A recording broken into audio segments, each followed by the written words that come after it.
Hey y'all.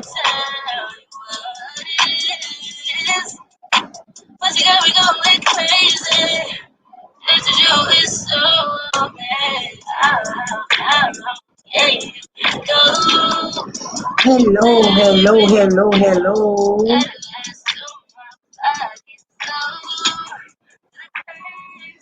Thank you guys for tuning in with Let's Talk About It with my Linda. I am just waiting on um,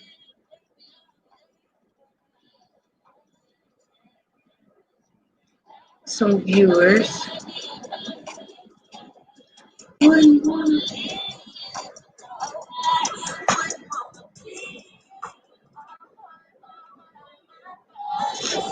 How y'all doing on this Saturday night? um, as you can see, the title is Ninth, 10th, 11th, and 12th Amendment. If you are listening to this, go ahead and hit that share button, or you can just stick around and listen to me talk. You don't even have to, just listen.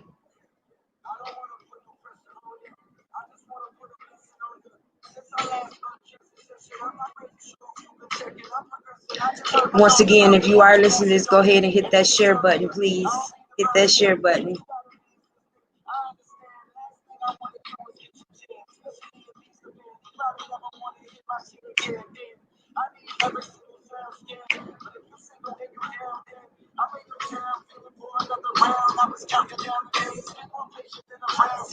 I miss y'all 2 weeks in a row.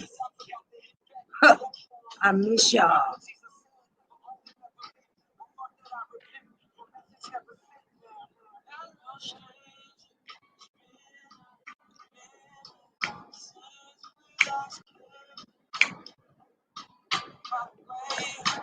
If you do want to respond during this live, you can go ahead and comment at the bottom. I will see it. I'll see it from my page and Rise High Radio page and on YouTube. So if you do want to communicate with me during this live, go ahead and comment in the comment section. As you can see, like I said, the topic is the 9th, 10th, and 11th Amendment. If you are listening to this, go ahead and hit that share button for me. Very informational, a little boring, but still, nevertheless, it's still informational. And we always want to be educated in everything. We always want to make sure we enhance our intelligence at any given moment. So always trying to learn, always trying to improve ourselves, always trying to establish some type of meaning or something, or some type of additional knowledge to what we already know. So it's very important. So if you are listening to that, go ahead and hit that share button. Once again, I appreciate you guys coming to hang out with me on this Saturday at 11 o'clock at night. I know I pushed it back. Actually, I got here at 11:10. Y'all know how I do. I got kids. But tonight is 9th, 10th, and 11th Amendment.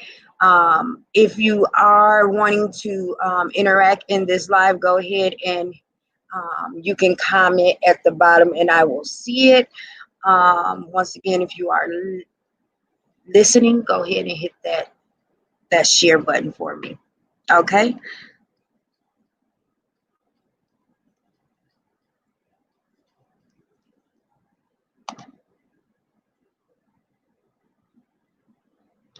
So, as I said before, 9th, 10th, and 11th Amendment. Okay, we already did 1 through 9, and we did 13, 14, 15, I think 16. But the 9th, 10th, and 11th and 12th Amendment is what I'm going to present on tonight. Once again, it's a little boring, but hey, sometimes we need to be educated in the boring stuff, because you never know when you need the boring stuff, right?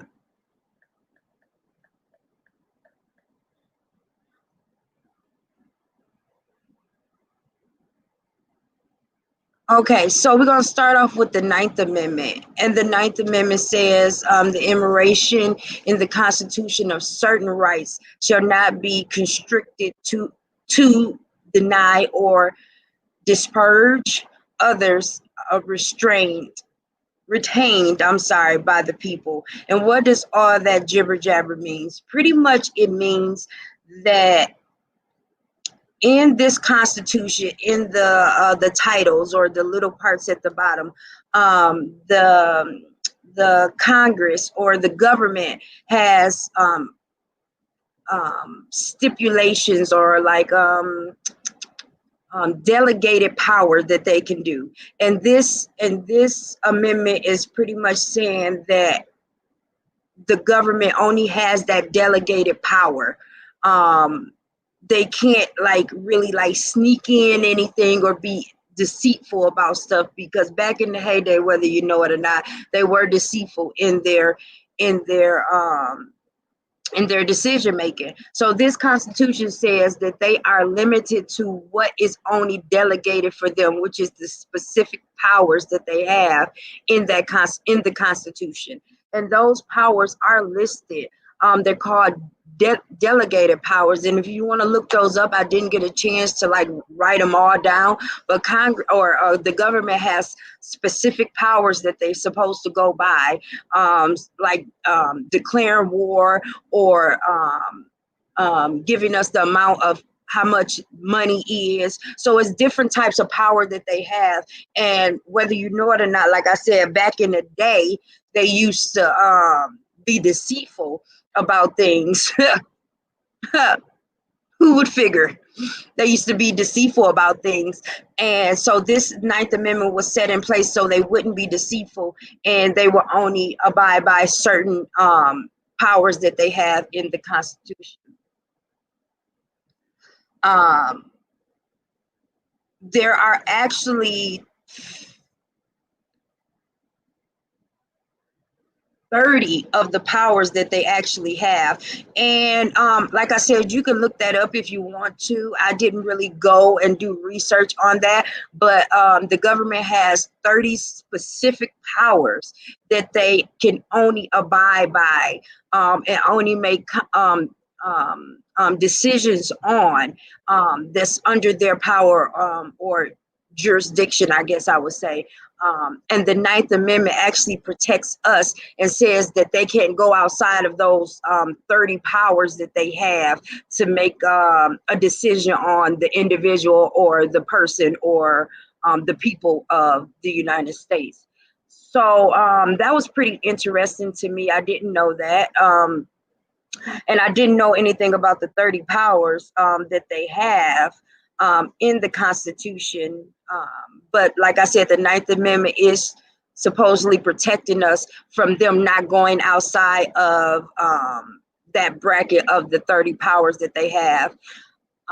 And like I said, that 30 powers can mean like the money on the coin, or declaring war, or regulating things, or whatever that nature. So that's what the Ninth Amendment does.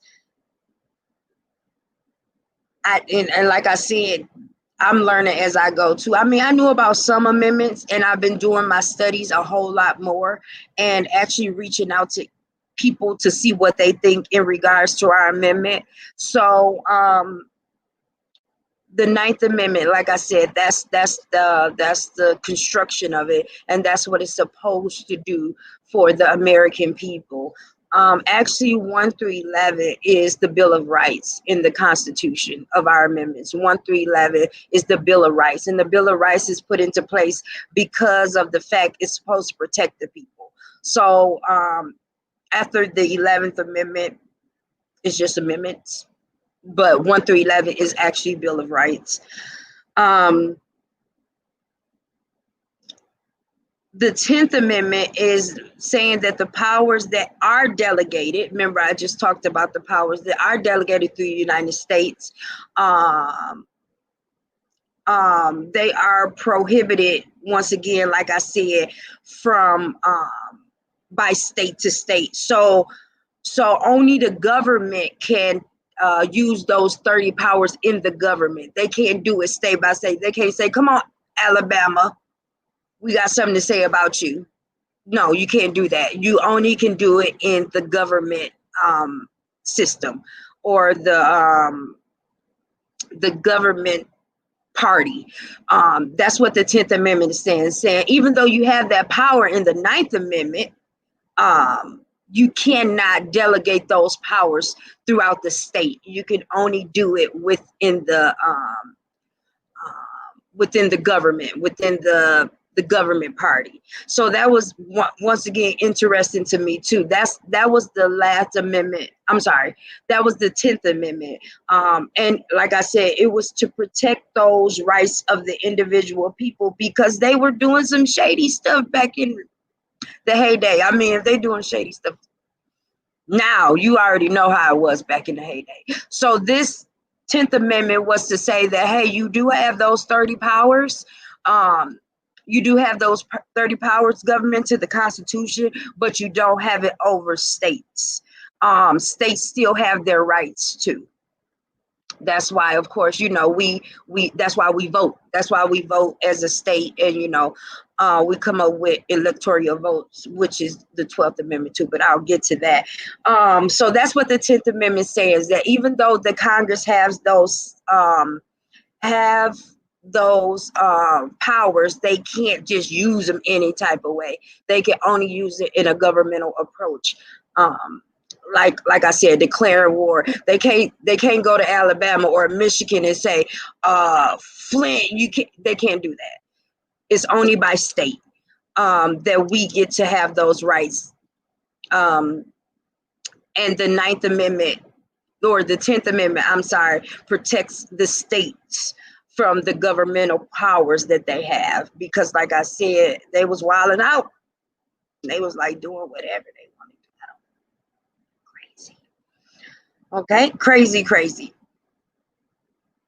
So that is the 10th Amendment. And like I said, this is a little boring, but it's also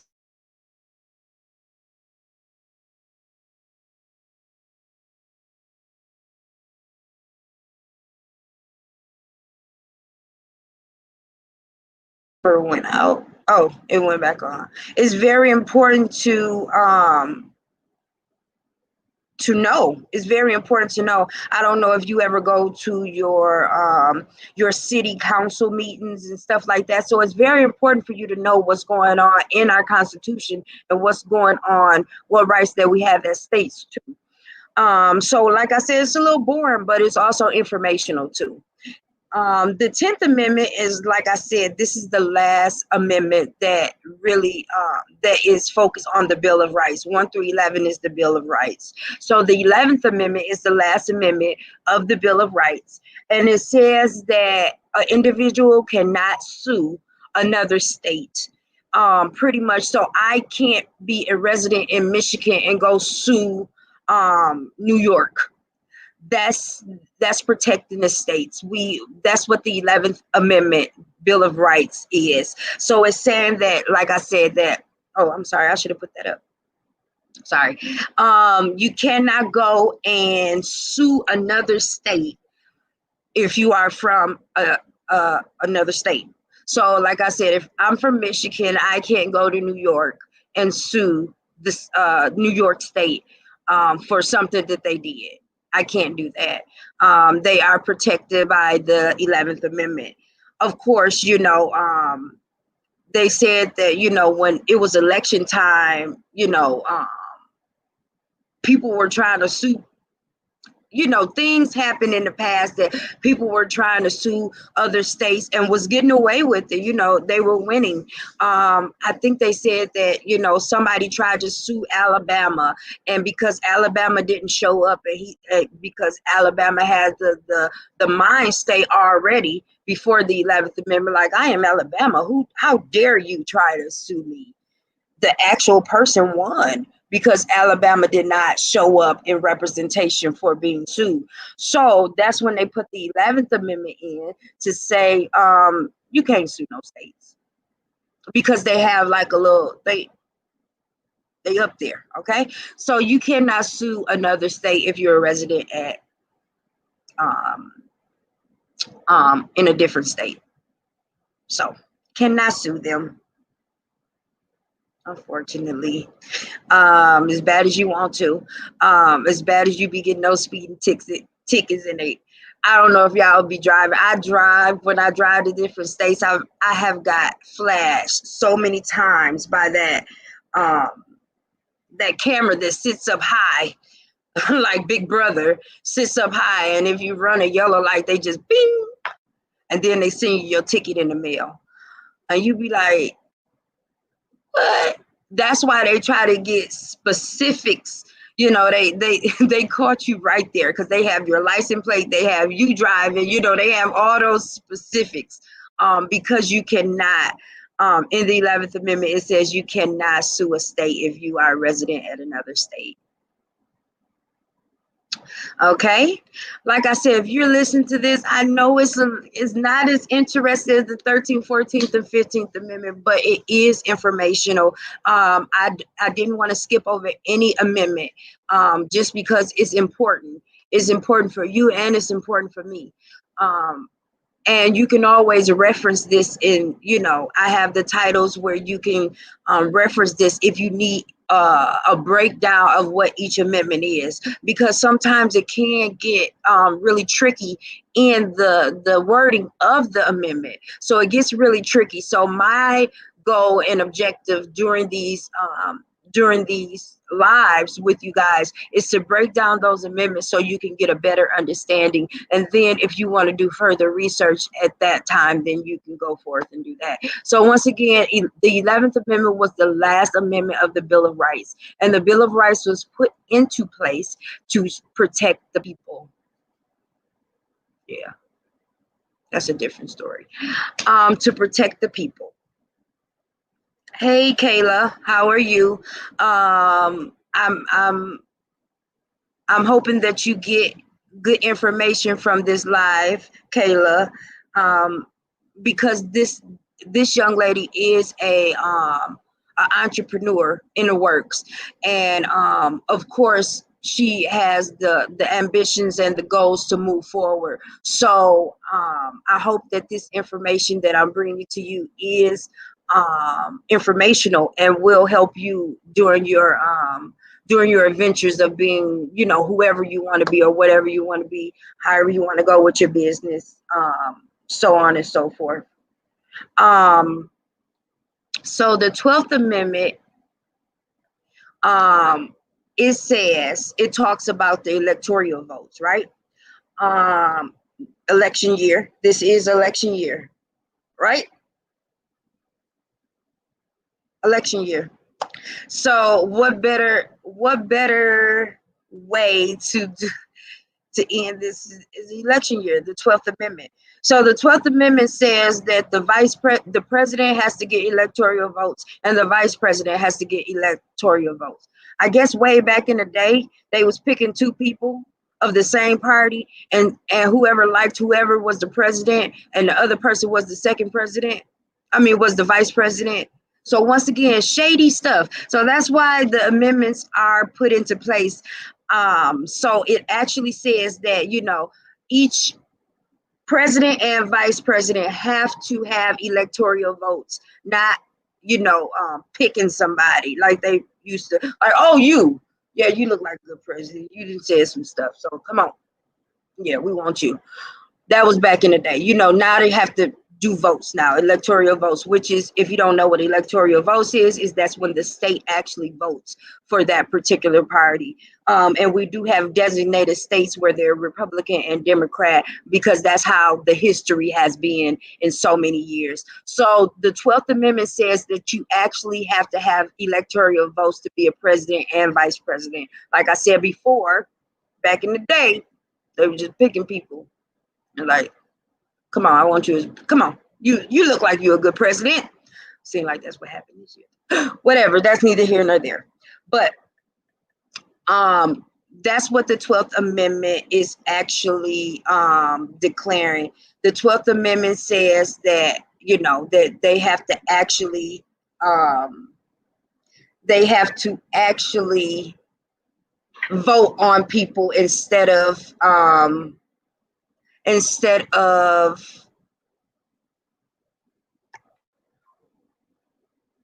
picking people. Okay, actual electoral votes.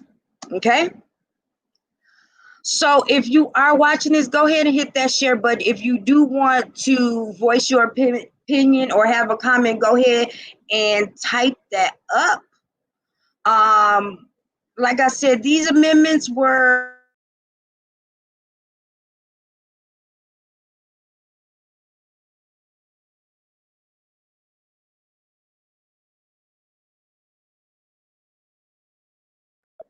you should always try to enhance yourself, enhance your knowledge, enhance your growth.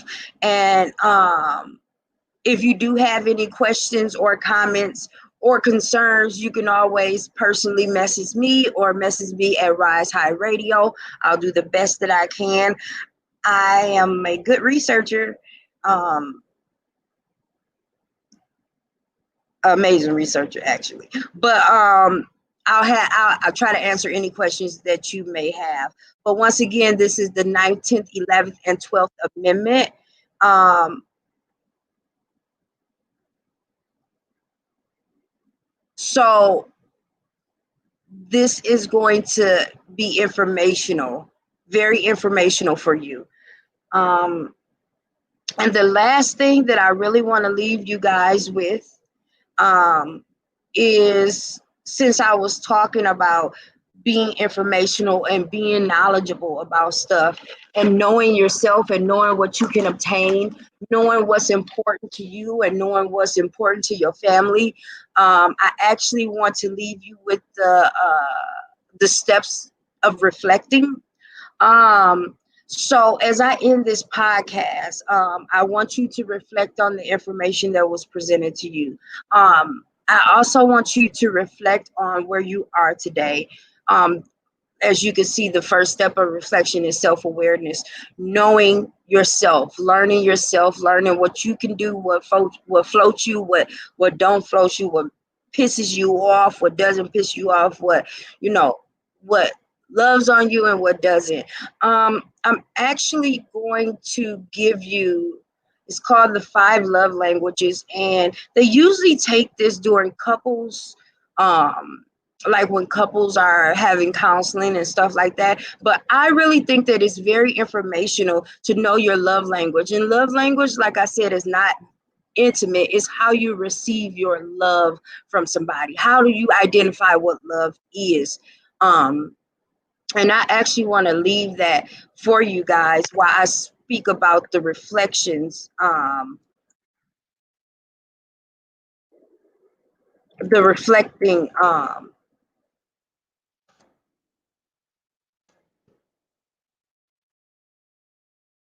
sorry, the reflecting steps, the steps of reflecting.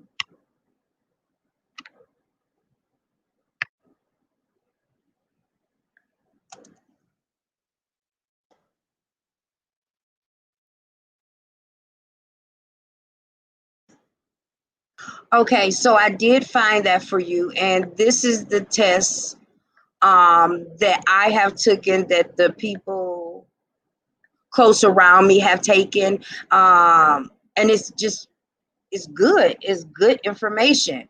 And you could take this with your partner if you want to. Sometimes we have conflict with each other and with ourselves because we can't identify what type of how that person receives that type of love, right? So I know I got off a different subject, but this is very important as well as being knowledgeable about your amendments. So I am going to put it up here. So once again, the 5 reflections is awareness, description, critical analysis, evaluation, and synthesis. Synthesis is very hard to say. Those are the ways that you can reflect. Of course, description is what did you do, how did you do, what did you do to get where you are right now. The critical thing is kind of peeling those layers off. What can I do better? What's my morals? What's my values? What's my beliefs? How do I feel about abortion? How do I feel about marriage? What are my values? The third one is, you know, what are my main things that I want to do? How can I summarize up where I want to go? And of course, the last one is evaluation. Evaluate, assess yourself.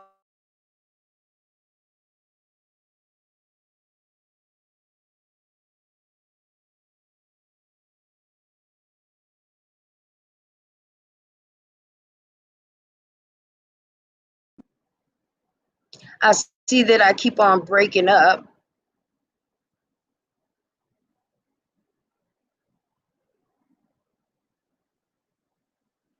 So I'm going to put up here this test that I said.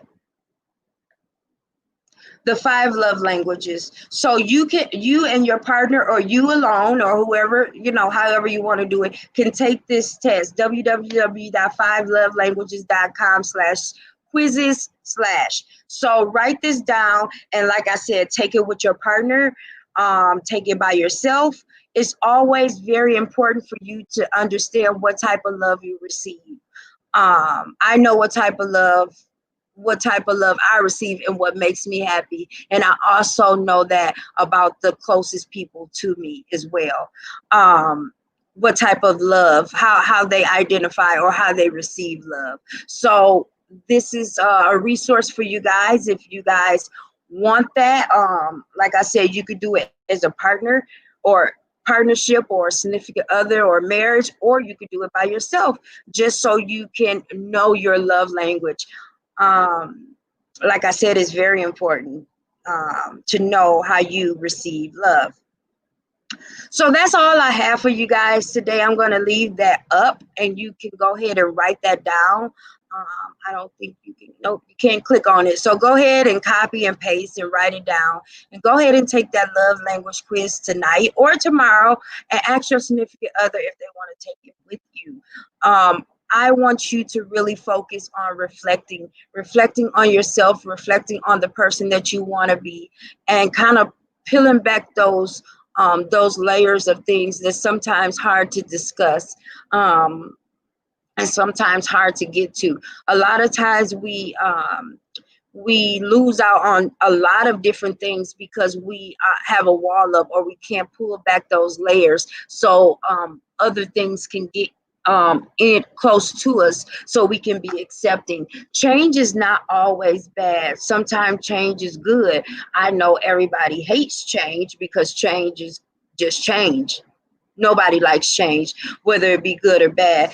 But in this day and age, we have went through a humongous change. Our world has changed. So I guess you should be more accepting to change on an individual basis or a personal basis for yourself. Um, so once again, this is my Linda with Rise High Radio. Let's talk about it. I appreciate you guys coming to see me. Next week, I will be here.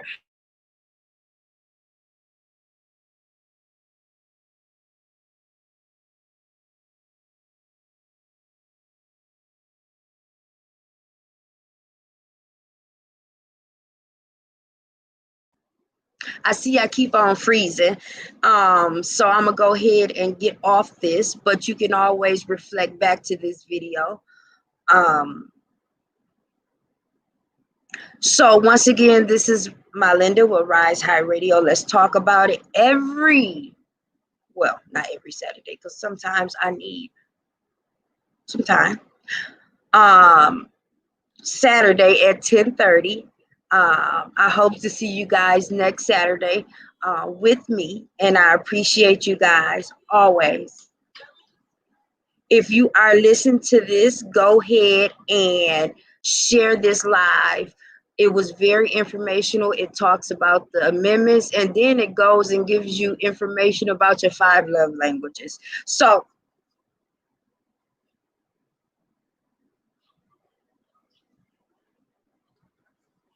I appreciate you guys.